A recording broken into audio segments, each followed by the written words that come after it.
শুভ নববর্ষের প্রীতি ও শুভেচ্ছা। আমার আন্তরিক ভালোবাসা সবার যেন নতুন বছর খুব ভালো কাটে এই কামনাই করি। আমি এখন রেডি হয়ে গেছি ঘুরতে বেরোবো বলে। সন্ধ্যাবেলায় শাশুড়ি মাকে ছাড়তে গেছে শ্বশুর মশাই, বাস ছেড়ে আসলে আমাকেও নিয়ে যাবে। এখানে সামনাসামনি একটু ঘুরতে যাবো, বাড়িতেই ছিলাম সকাল থেকে, কোথাও সেরকম বেরোনো হয়নি, পুজো টুজো করে বাড়িতেই ছিলাম। তাই বললো মা যে চল তাহলে একটু ঘুরে আসি।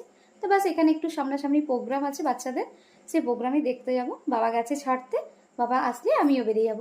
এখন নিচের রুমে, মাদের রুমে আমি রয়েছি। এই নিচের রুমটা আমাদের খুব প্রিয় রুম, কারণ ওপরে বেশি থাকা হয় না, নিচেই সবসময় থাকা হয়।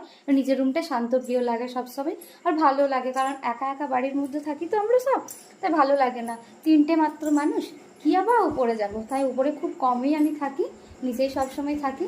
দেখো একা একা এখন বাড়িতে আছি, বাস ছেড়ে আসলে আমিও বেরিয়ে যাব।